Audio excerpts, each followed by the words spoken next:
Thank you so much for tuning into my channel. My name is Sarah. Today's video we're going to do a cost of living in the Colombian countryside / question and answer.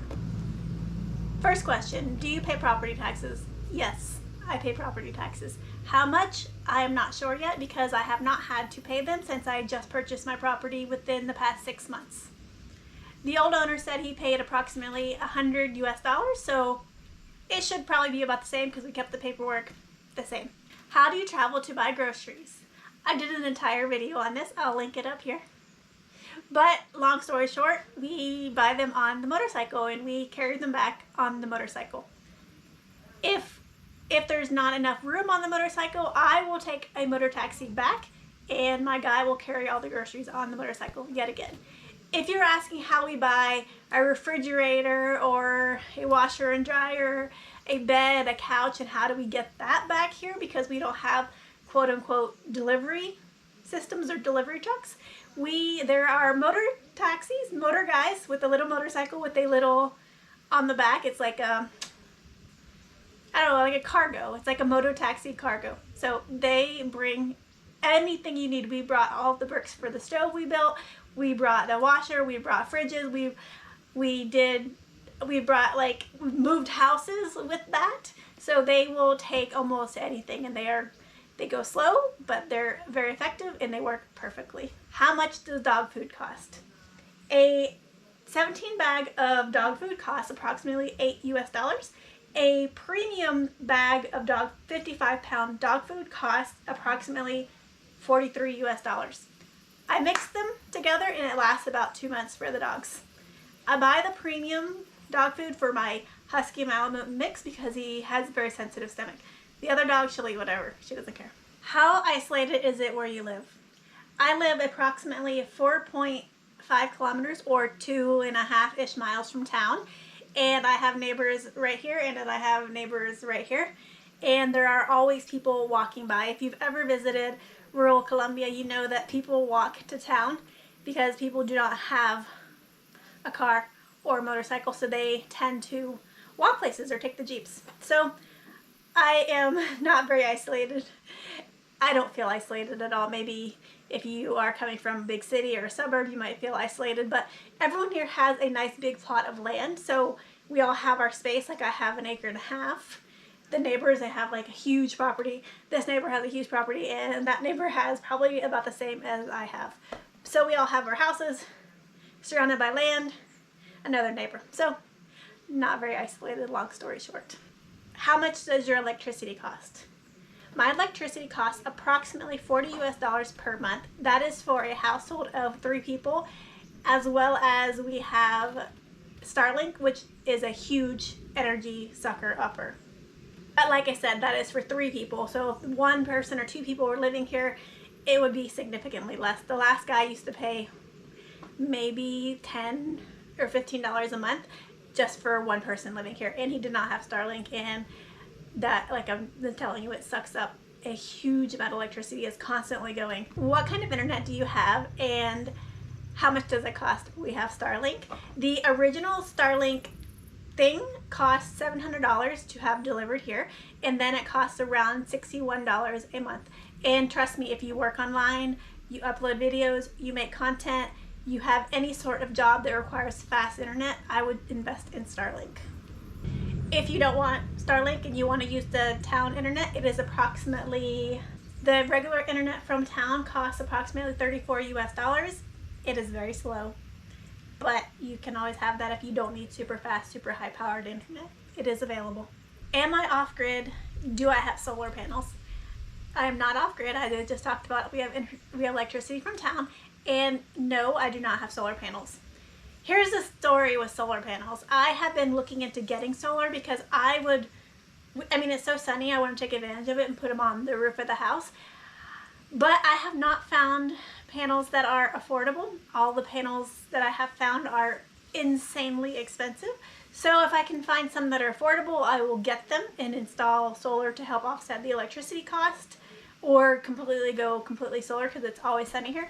But for now, the solar is ridiculously expensive, and really our electricity is not that expensive, especially here in Antioquia. Someone told me that The electrical power plant is in Antioquia, so we have more affordable electricity than other parts of Colombia. So if you're thinking about moving to another part of Colombia, it might be worth you investing in solar panels. But for me, with our electricity bill being so low, I have not felt the need to rush and make money to buy solar panels, because I would have to make that's a big investment, and I would rather build cabins with the money that I have versus getting solar right now. What type of insects and pests do you have? Obviously we have mosquitoes because when it gets really hot, like the dry season, the mosquitoes come out in drones and they eat you alive.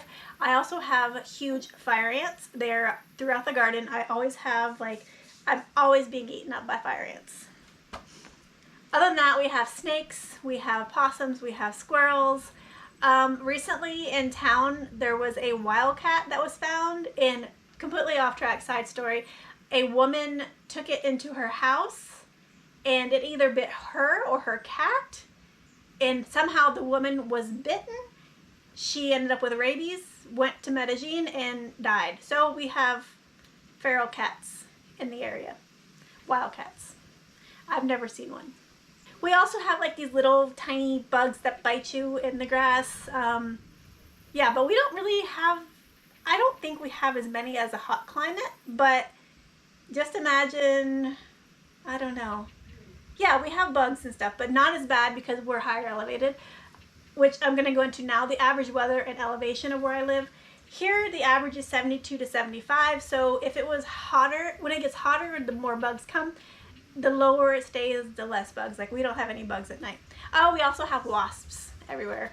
And then I have my bees. I have little angelitas, the stingless bees. I have those here, but they're not pests. But just for you to be aware of, they are kind of everywhere. The average weather. The average weather is between 72 and 75 during the day, and it can get as low as 53, low 50s at night. With that said, we have wet season and we have dry season. The dry season is from December to March, which is also high tourist season, and it can get up to 90s to 100 during the day. When it's dry season, it can get super hot, and when it's super hot, there are more bugs. So if you're prone to bugs and you're coming to visit or want to live here, just bring some insect repellent. Wet season is April to November. So the wet and dry seasons here are very dependent on where you're at in Colombia. For example, what is it? It's still March. We are in technically dry season, but dry season kind of only lasted for about 3 weeks. So it's microclimates, especially if you live in the mountains. It's gonna be probably wetter than normal. I think Colombia is actually the wettest country in the world, and it rains almost every night. It rained last night, it rained the night before, it rained the night before, and we're in quote unquote dry season. So when you're moving here, when I first moved here, I thought, oh, it's dry season, cool. I can do all this stuff in my garden. I can plant, I can, before the wet season comes and it, kind of makes everything muddy and mucky. No, it didn't matter. And my guy's yeah, we kind of missed dry season this year, because last year at this time, the town was so dry, they were turning off water during the afternoon. So you couldn't go to the bathroom anywhere in town. For 3 months they did this to conserve water. So this is just very specific to where I live. If you're thinking about another part of Colombia, the weather's going to be completely different, and maybe it will be a drought and the dry season lasts longer than the wet season, or the wet season lasts longer. It depends on where you live. It's very microclimate. It's very dependent on the location that you are in, but this is just me, where I live, and my perspective. So we have spring water, which I have showed you multiple times. I have about 2 or 3 springs on my property, and it is hooked up directly to the mountain, and I don't pay anything. It's water on my property, so I don't pay anything. I share it with the neighbors, and 3 families use the same spring. So cost for water is 0. If you are living here and you want to know how much it costs and you live in town, it will cost you between $10 to $12 per month for water if you live here and you have city water. If you're moving to Medellin, your water bill can be as high as $50 US per month.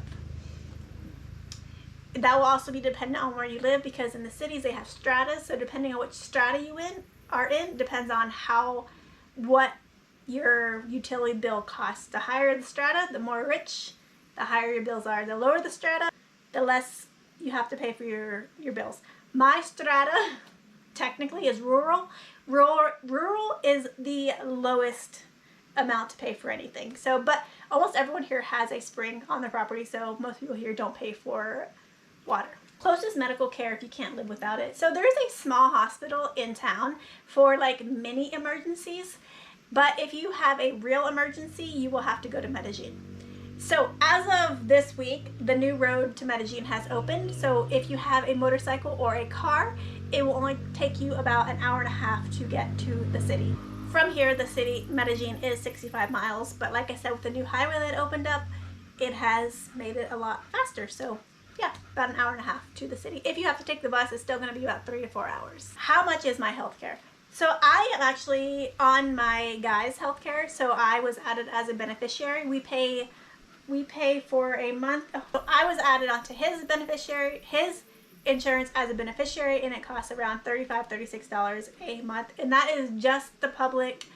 It is nothing fancy, very public, very basic insurance. Just basically I have it to fulfill my visa requirements. And when you have the type of visa I have an M immigrant visa. It is required to register when you have that type of visa. What do you do for cooking, washing, shower, gas, wood stove? So this is going to be like a catch-all for everything, how I live. First things first, what do you do for cooking? We have a propane tank. Almost everyone here in the countryside has a propane tank or a wood stove. So I have a propane tank and a wood stove. That is how we do our cooking. The wood stove has an oven, so I do all my baking outside on the wood stove. The rest of the cooking, we use the propane tank. The propane tank lasts, we've had the same one for about 3 months. It costs around 90,000 Colombian pesos. The propane tank for every 3 months costs around $20 US. This is very common. Almost everyone in the countryside either has propane or a wood stove. I have never seen a electric, maybe in the city, electric stoves for anything. They always use gas. Washing, I have a normal bathroom. I have a flushable toilet. I wish it was a compost toilet. That will be for a future project also.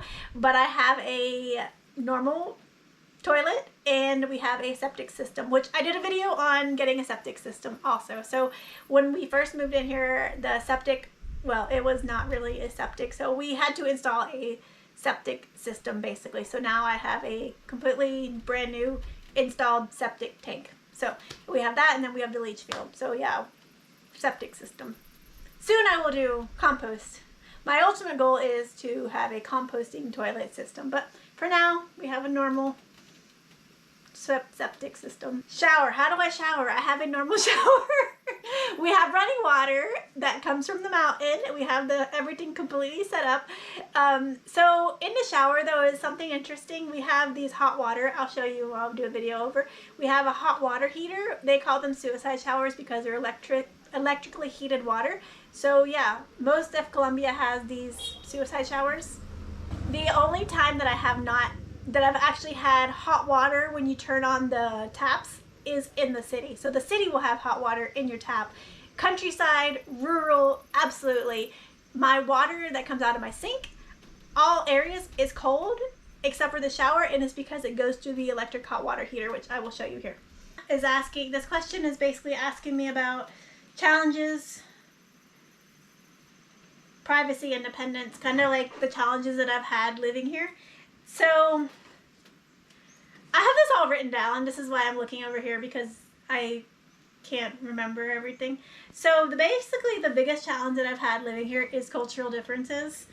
I mean, I do things a certain way because I am from the United States, and Colombia is, we're not very far, but it's a completely different cultural area. There's a few things that I've noticed culturally. I'm not the most direct person, but compared to most Colombians, I'm very direct. So a lot of Colombians, it's very common to beat around the bush. I believe they do this because they don't want to hurt anybody's feelings. And I'm from the US, and I'm also raised by Jewish grandparents. So if you've ever been to Israel, or you have been around people from that part of the world, my family came from from Russia, USSR, before it, you know, went apart. So my family and all their friends, they were very direct, and they just tell you what they want. You know, they're a bit aggressive, a bit, you know, think Eastern Europeans, you know, they can be a bit aggressive and just be very direct, and they don't beat around the bush. So I am a bit more, like, not as direct, but for Colombians, I'm very direct. So I've had to learn how to kind of like go with the flow more, which has been really good for my mental health. I'm less stressed. So living here, you learn how to relax, and if you can't relax, then you're gonna have a really hard time. So culturally, yeah, so the cultural differences are huge, especially being in a relationship with someone from here. It's been challenging. That can be a different video. Price of houses in my area. So estimated prices for houses. We're gonna do prices for my area, because this is the only area that I know. If you want something for somewhere else, I can't tell you, but I can tell you how it works and what it's gonna function the same way. Okay, so I think I got the lowest price house in this area. And you might be like thinking, yeah, whatever, but trust me, people have told me this in town. There's something you should know before you move to a small town. Everybody will know your business, especially if you're a foreigner. Everybody will know your business. People in town tell me where the other foreigners live, because they all know those of us who are foreigners and who live here. So the plant guy asked me where we lived, and I told him where we lived. And he said, oh, you bought the house from the guy, this other guy, because they all knew he was selling his house. And he goes, oh, you got a good price. He's like, that was the cheapest price in town. This house cost around $50,000 US.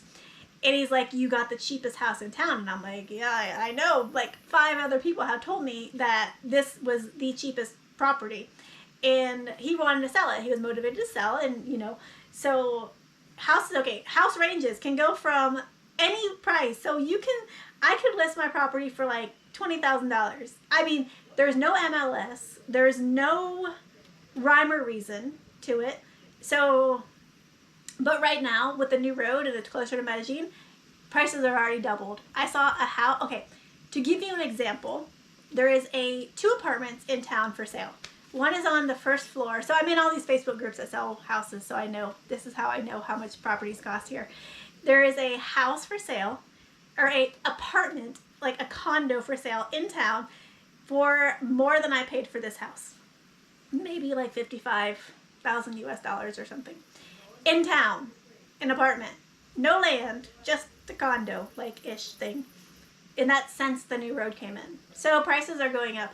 There's a house down the street from me for sale for around $150,000 US, but the average here is around $100,000 US in this area. This is a heritage town. This town is known for safety and for religious tourism. So in this area, that is the price. That is a bit pricey. However, Jardín, that is 2 hours away, is even more expensive. But for example, you're like, I don't want to live in a heritage town. I don't want to be anywhere touristy. You can find property that is going to be more affordable. I have seen properties for $30,000, $35,000 or less. It depends on the person, how motivated they are to sell, and if you want to, where you want to live. If you don't mind living in a town that is super tiny, maybe doesn't have everything you need. I mean, nowhere's going to have everything you need if you move to the countryside, but it might have even less. It might not have a good coffee shop, good places to eat. I mean, you have to think about what's important to you. You can find steals, but that means you go around, talk to people. There's no MLS. There's no real realtor. I mean, they say there's realtors, but it's not like the U.S. No. You're going to have to do the footwork. You're going to have to go around. You're going to have to go to Facebook groups and look. You're going to have to talk to the people in town. You're going to have to do all that work yourself. And then, you know, you can find something. It takes time. It took me like 3 years of looking before I found something. So it takes time. Okay, so you don't want to buy something. How much does it cost to rent an apartment in my area? This is just my area. It costs around, if you want to live in town, it costs around $200 US per month to rent an apartment in town. If you want to live more in the countryside like I live, it will probably cost you around $120 to $150 US. However, that is a bit pricey. for living rurally. I have lived, my last place I lived in another part of Colombia, another part of Antioquia, cost me $65 for my rent for a month. Yeah, so you can find places, you can find cheaper places. But with that said, you have to remember that I am looking with a Colombian. So these prices, and I speak Spanish. My Spanish is like, I'm not fluent, but I understand everything everyone tells me. I struggle with forming sentences. But that's it. I struggle with them in English too, I think. But I can go into town. So, for example, I was talking to the guy who runs the carniceria the other day, and he was asking me about where I'm from, and, we were having this, like, normal conversation. And then I was, I asked him, this is how I know how much prices cost, because I asked him how much his apartment rental was, because we were talking about living other places, and he was asking me about rentals and here, and I don't know, it was a random topic. It was a random conversation. And I said, what is the price? And it's like, 850 millones is like the price of properties, of rental. And he's like, yeah, it's a bit expensive here, because he was from a town over. And he said, yeah, it's a little bit cheaper in that town over. So, you can find places cheaper. But I asked the butcher. That's how I found out how much apartments cost. You can find them a little cheaper, like I said. But, you find out what the locals are paying. And then when you go looking, you pay what their locals are paying, because when you start paying more, then drive prices up, and then they're going to drive prices up for the locals, and then they can't afford it, and it's like this whole back and forth thing. And then you have these signs of digital nomads go home. But anyways, if you just keep things status quo, it usually works. But if they're going to overcharge you, then you just say no, just walk away. That's it. They know they're trying to screw you. But remember, I do it with the Colombian. He tells me to keep my mouth shut, and that is what we do. That's it. So I recommend, if you are looking for a place, hire a translator. Hire someone to help you who is local, and hope he doesn't try to screw you. That's it. The best place to look for houses. Go where you want to live and start asking. That is the best way. You can also go on Facebook groups. There's a ton of Facebook groups in Spanish, locals, that you can go and look on. To the best place to look for houses, I would like to say, know what you're looking for, because first of all, know what type of climate you're looking for. Do you want to live where it's cooler? Do you want to live elevated? Do you want to live at sea level? Do you want to live on the ocean? Do you want to live where it's really hot? Narrow it down to some places before you want to go, and then I recommend staying in that area for a couple of weeks. Or if you can, if you're a remote worker, go and stay for like 2 months and see if you even like that town. So the best places to look for houses is going to be what you're looking for. Like, what do you want? Because you can find anything you want here. And then you're going to have to make sure the area is safe. You're going to have to do that by talking to locals, getting a feel of the place, and, seeing if it's going to work for you or not. Because people are going to tell you if it's dangerous or not dangerous, and you can go on forums, you can read. It's probably better to go on so I'm in all these Facebook groups, local Facebook groups, for buying seeds, trading seeds, houses, rental, all these groups. They have them all here. They're all in Spanish. You can click on a house. When you click on a house, read the comments. You can translate them all to English. People will tell you, like, oh, this house is really cheap because it's in a dangerous area. Like, people will tell you why the house is so cheap. Like, this area is surrounded by gangs. This area is horrible. This is why. And then some people are like, why are you selling this? This is too good to be true. So something's going on. So you have to do a lot of research. Yeah. So talk to people. What type of transportation do I have? We have a motorcycle. I've talked about it. The motorcycle cost around $2,000 US. It was used, had low mileage. So yeah, we have a motorcycle. If you don't have a motorcycle, you can buy a car. You can buy a cheap car for around $3,000 here. You can get a license. I don't have a license. I don't drive. But you can get a license in Colombia. You can drive. You can get a motorcycle license, a car license. And if you don't want to do that like me, you can get a bike. Bikes will cost maybe... You can probably get a bike for a couple $100. You can buy a motorcycle. Like we said, we got ours for $2,000. You can take local Jeeps, moto taxis, tuk-tuks, local transportation. I take public transportation or walk, or we take the motorcycle. How much does it cost eat out entertainment? Okay, I will give you the cost of 2 pizzas because we recently had pizza. It costs $18 for 2 pizzas. If you would like a coffee, it costs around $2 for a coffee, like a latte, a nice coffee. And if you want to eat the menu del dia, it costs around $4 for a menu del dia. We don't eat out a lot, maybe once or twice a month. And yeah, entertainment, if you want to go, there's museums in my town. They cost maybe like $2 or $3 to enter for like 3 museums. You can go to you can buy like a ticket. I think it's like $3 for 5 museums, so 3 museums. But most of my entertainment is free. I work outside, I go for walks. I don't really pay much for entertainment. How much do groceries cost? For 3 people, our weekly grocery cost is around $75 US. This can be higher or lower depending on what you buy. How do the prices change of vegetables or fruit compared to closer to Medellin? I don't know. I don't live in Medellin. I don't live near Medellin. I mean, I think I live pretty close to Medellin. An hour and a half is relatively close. I'm going to just tell you that I live in a very bougie upscale pueblo. So my prices might even be a little bit higher than in Medellin, because when you're in Medellin, you can go to bigger fruit markets. Like you can go to El Centro or El Hueco, and you can go to the markets, and they're going to be much more affordable. Little Pueblo, okay, so everything here is Pueblo based. Like if you're in a Pueblo and they have huge production of, I don't know, like plantains, your plantains are going to be cheaper because there's a lot of them. But if you're here, so for example, we have pomegranates. It's not a pomegranate making town, so the pomegranates are expensive because that's not what they grow here. So it's going to depend on what they grow in the area on how expensive it is and how available it is. If you're moving to it, like for example, I went to visit Amaga. I was thinking about buying a house in Amaga. It was about the same size as this one. It was about $5,000 to $10,000 US more. Closer to Medellin. The town was horrible, ugly, and things were a little bit cheaper. It was closer to Medellin, and it was cheaper because the pueblo wasn't great. So it depends on like the status of the pueblo. I live in a heritage town. Things are going to be upscale, slightly nicer, slightly more expensive. If you're in a less known pueblo, smaller, more locals, your prices actually might be cheaper even though you're closer to Medellin. So it's going to be dependent on the pueblo.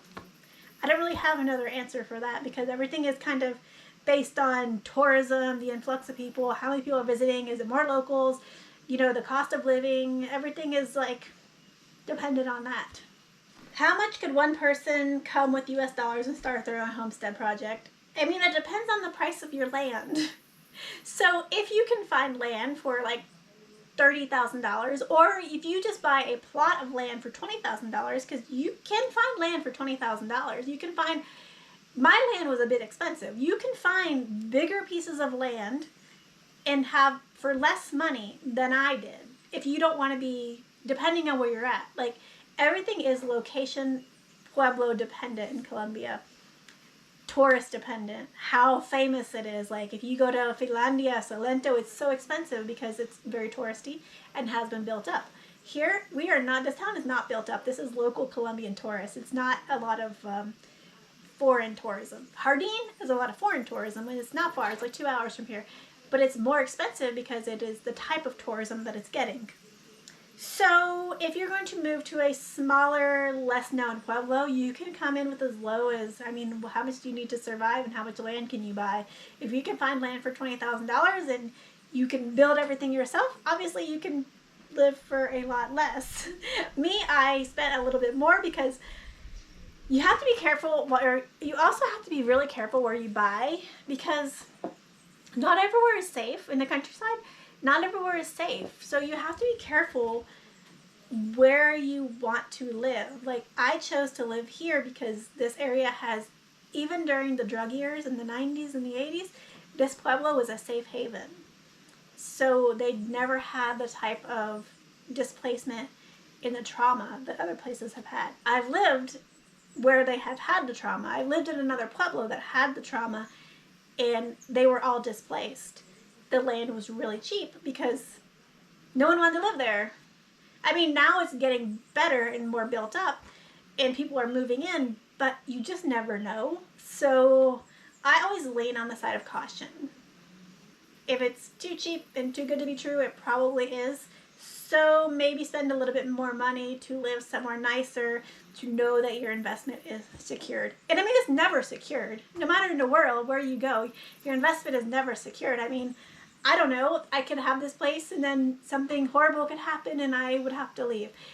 But that is how the world is right now. You just have to trust and have faith in what you're doing and be okay with losing it all or not losing it all. You have to be okay with that when you invest in land outside of your home country or anywhere really. I don't know. How far am I away from being self-sufficient? Meaning you don't have to dip into your savings. I am 0% self-sufficient. 0, big old fat 0. I mean as in I am dipping into my savings. So okay, let's do this in how I earn a living. Okay, so in 2020, I got laid off from a remote job that I had. And I couldn't find a job as I was a nurse. I was working as an online nurse. I couldn't find another job because, it was 2020 and everything was crazy and I was not going to go back to work in the hospital.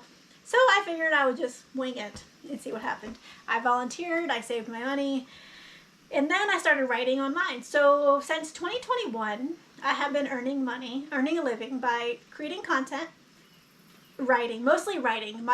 Most of my money comes from writing on blogs. I have a Medium, a Substack, a Vocal, and a Newsbreak. So last January, every single one of these tanked. Meaning my income went from like $1,500 a month consistently for 3 years to 0. So I have slowly been recovering. I mean recovering as my YouTube channel got monetized last April, so it's been monetized for a year. But don't think that I earned $300 on YouTube last year. I don't earn that much money doing these videos. I might earn $1 a video sometimes 50 cents, but whatever. It's growing, it's slowly building. Because my writing I had to slowly build also. So now I am not self-sufficient. I have plantains, I have yucca, and I'm slowly planting things to grow. And I'm gonna open up a little coffee shop. I'm gonna open some cabins. I'm gonna build some cabins when I find some money. So yeah, 0 self-sufficient, but at least I have a home. I have people living with me. We all help cover costs. So my cost of living is very low because I live with other people and we all share the cost of everything. And yeah, I live where it's pretty affordable to live. And maybe I make, I don't know, sometimes I make $100 a month. Oh, that's pushing it. I think I made like $25 last month writing. I also kind of took a break from writing because I was burnt out. So now I'm slowly getting back into it and building my stuff back up. I had to completely switch gears because Newsbreak tanked for me and I don't really want to write about news. So it just depresses me. So Newsbreak is like I used to write about history, mystery, fun things, and now they want news and I have no desire to write about news. So now I write about my life living here. You can check out my Substacks. My Substack is free. Medium, it's the same as Medium, but I get paid on Medium more, but Substack is free. You can always leave a donation to my channel here if you would like to support my channel, but yeah, that's really, no. So yes, I am using my savings. But over the past 3 years, I never spent $100 a month, so I saved a lot of that money, so that is what I'm using now. And if you're wondering, worst case scenario, I will just go get a job on Coolworks and go work in the US for a few months. I'm not really too worried. I probably will go back and do some like seasonal work in a national park or something because I want to build my cabins and yeah, so that I will have to make some money for. Yeah. Oh, I also sell my coffee. I sold my coffee in January. I didn't make that much, but I did a whole video on that also. So I do sell my coffee. And the next question, I didn't really make sense. What kind of products to sell? I guess sale, but I think they meant sell. Yeah, I sell my coffee. Or change to live? I didn't understand that question, but I think I've answered all this in this very long-winded video. We're going to talk about my visa because someone accused me of not discussing my visa. I have a marriage visa. It cost me $350 last year on top of all the documents I had to get from the U.S. So I probably spent over $1,000 on documents and then $350 on my visa.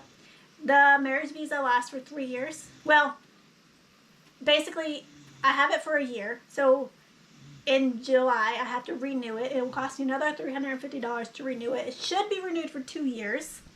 And after a total of 3 years of holding a M-type visa, migrant visa, I can apply for residency. So yeah, that is my plan. So I have a visa to be here. I have the migrant visa. I can work. And so that's why I'm going to set up a little coffee stand outside. It won't make me a lot of money, but at least it'll I think the neighborhood could use something. I can, we can have tinto for the neighbors and bananas and buñuelos. Of course, at local prices, so it won't be I won't make any money, but I think it'll be good. It would be good because everyone kind of stops and talks to me anyway, so if I have a coffee, I will probably give away more things than I make, but that's just how I am. I can't, that's my grandma was like that. I can't help it. So yeah, we'll see. But I do have a lot of tourists, foreign tourism that goes by, so maybe they would like to buy a latte or something. I don't know. Anyways, that's my future plan with some cabins. Okay, this video is very long. Hopefully I covered all your questions and how much it costs to live here with the little extras. So yeah, that's it. We're ending because I'm then topped out. So let me know if you like the type of videos I've been making, because I prefer videos where I'm not talking to the camera because it makes me nervous and I get really sweaty. So I will see you all in the next video. Bye.